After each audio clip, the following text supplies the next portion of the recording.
राष्ट्रपिता ज्योतिबा फूले के चरणों में नमन करता हूँ। राष्ट्रमाता सावित्रीबाई फूले के चरणों में नमन करता हूँ।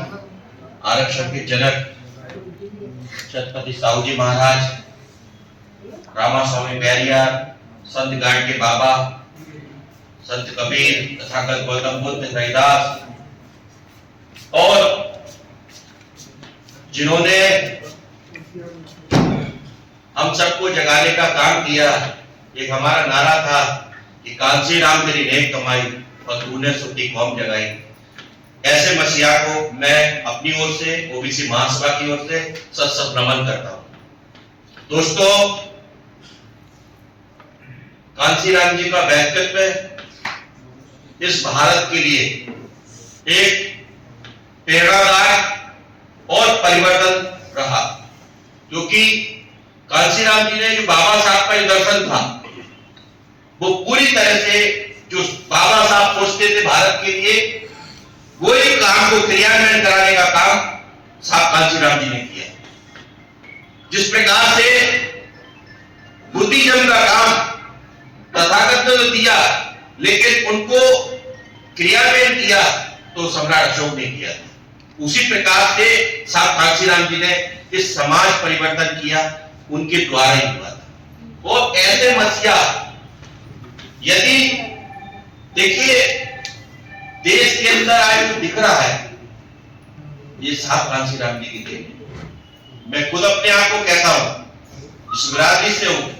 अगर कांसी राम नहीं होते तो मैं महात्मा फुले को नहीं जान पाता, मेरी बिरादरी नहीं जानती, सावित्रीबाई को नहीं जानती, संत बाबा गाड़ के बाबा को नहीं जानती। एक ऐसे मसीहा है, लेकिन साहब कांसी राम जी को जिस प्रकार से एक सीमित बना दिया, ये हम सामाजिक आंदोलन के लोग जो जितने भी संगठन चल रहे हैं उनके लिए सबसे ज्यादा घातक होता जा रहा है। साहब का व्यक्तित्व ऐसा नहीं था। साहब भले बसपा बनाई, लेकिन वो एक एक आदमी दूसरे दलों में रहते थे, उनकी भी सोचते थे। आज हम लोग जिस प्रकार से सोच रहे हैं, काम कर रहे हैं, ये पूरी तरह से तोड़ने वाला काम चल रहा है। ये अपने लिए घातक होता जा रहा है। हम मंचों से बोलते हैं संविधान खतरे में, संविधान खतरे में, लेकिन देखने को मिल रहा है, वो दिखता है, लेकिन पहले आपने क्या किया उस पर पहले आपको देखना। भाई ने बोला उत्तर प्रदेश से लोग, काफी लोग आए, ये बात सही है। मैं सबसे ज्यादा ग्वालियर से ज्यादा दुखी है कि सब जगह हम लोग बड़े बड़े आंदोलनों में सब जगह रहते हैं, वहां सब यूनिटी रहती है, लेकिन ग्वालियर में 50 टुकड़े हैं। आंदोलन के तौर पे तो एक होना चाहिए, मुद्दे पर एक होना चाहिए। जब हम 2 अप्रैल में एक हो सकते हैं, तो राजनीति में क्यों एक होना चाहते हैं? ये सोचने की बात है। अच्छा, एक बात और की है, मैं शिकायत नहीं कर रहा, कोई किसी से छोटा नहीं बनना चाहता। ये बड़ी समस्या है, बड़ी समस्या है। कोई बड़ा बनना चाहता नहीं है कि भाई चलिए एक छोटे को आगे बढ़ा दें। ये सोच ही इतनी छोटी रह गई है। जब देश के अंदर इतने बुरे हालात हो रहे हैं, आपको पता होगा कि पूरी तरह से पूरी तरह खत्म करने में लगे। हम पिछड़े वर्ग की बात करें, हमारी जनगणना नहीं हो पा रही, हमारी पहचान नहीं हो पा रही, ये दुख की बात है कि नहीं है। और हमारे लोग पूरी तरह से ये मोदी जी अच्छा काम कर रहे हैं। जब हमारी हिस्सेदारी नहीं है तो किस बात के लिए अच्छा कह रहे हैं? और कुछ लोग हमारे खुद ही जो अपने आप को छतरी कहते हैं, उनसे पूछा जाए, अरे नहीं, जात तो गरीबी अमीरी की होती है। और मोदी कहते हैं, चाहे बिहार की धरती को हो, चाहे गुजरात की धरती को हो, कि साहब मैं पिछड़ा हूं, मैं अति पिछड़ा हूं। अब एक बात पूछने का है, और मोदी जी से भी कहने का है कि भाई वो 783 किसान थे, वो कोई अपर कास्ट के नहीं, उसमें पिछड़े वर्ग के लोग ज्यादा थे किसान। वो कौन किस जात के थे? वो किसान जाति के थी ना, वो दलित महिला जो बच्चियां थी, उनके साथ रेप हुआ, उनके साथ उन्नाव में, वो कौन लोग थे? ये सोचें भाई है, वो कौन लोग हैं? तब जब इस बात के लिए कहते हैं तो लोग कहते हैं देश कहां जा रहा है। दूसरी बात, हमारे पिछड़े वर्ग के लोग भी कहने लगे, ये संविधान को पढ़ने वाले पढ़े तो नहीं, लेकिन संविधान को क्या बता दिया? एक केवल आरक्षण की किताब बोल दिया। इतना सोचते छोटा है। ये बाबा साहब ने, अगर बाबा साहब होते काफी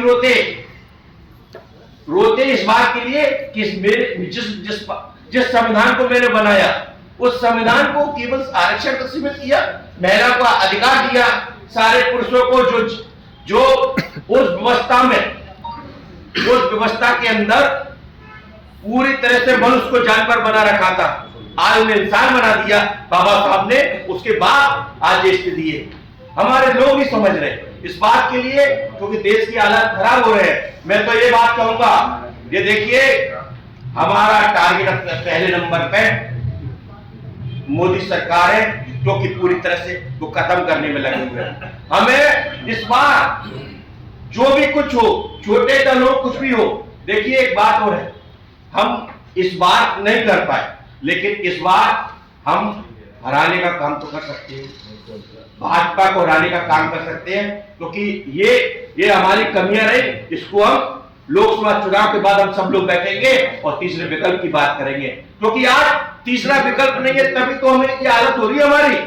आज क्या कारण है कि हम लोगों को दूसरे दल के सपोर्ट करना पड़ रहा है। खुल के बोल रहा हूं इस बात के लिए, क्योंकि आपके अंदर ताकत नहीं, आप कुछ करना नहीं चाहते, इससे कम नहीं होना चाहते, कोई बात करना नहीं चाहते। तो आज हमको स्पष्ट होना चाहिए कि पहले दुश्मन को हराने का काम करें, और क्योंकि एक कमरे में रोक लेना, क्योंकि तुम्हारा संविधान खत्म होता जा रहा है, तुम्हारा आरक्षण खत्म होता जा रहा है, तुम्हारा लोकतंत्र पूरी तरह देश के अंदर खत्म होने जा रहा है। तो आज हम सबको एक होने की आवश्यकता है, और साहब कांशीराम जी का दर्शन था, उसके आधार पर आज जो पार्टियां हमेशा 70 साल से राज करने वाली, आज वो कहने लगी कि जिसकी जितनी संख्या भारी उनकी हिस्सेदारी।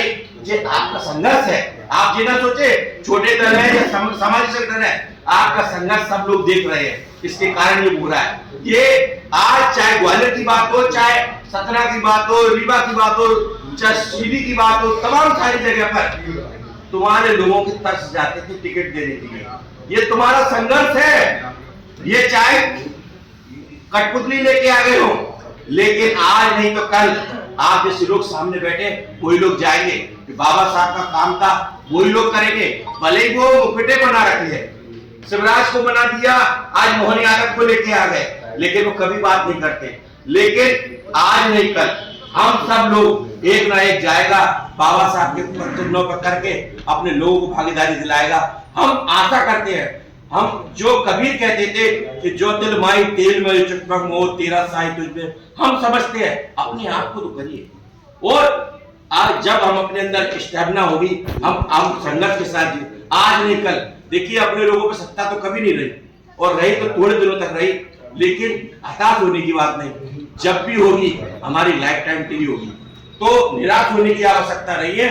हमको इस बार 2024 में हमें प्रतिबद्ध होकर महात्मा फुले के नाम पर, बाबा साहब के नाम से और कबीर के नाम से हमें इस बार भारतीय जनता पार्टी और मोदी सरकार को इस बार उखाड़ने का काम करना होगा।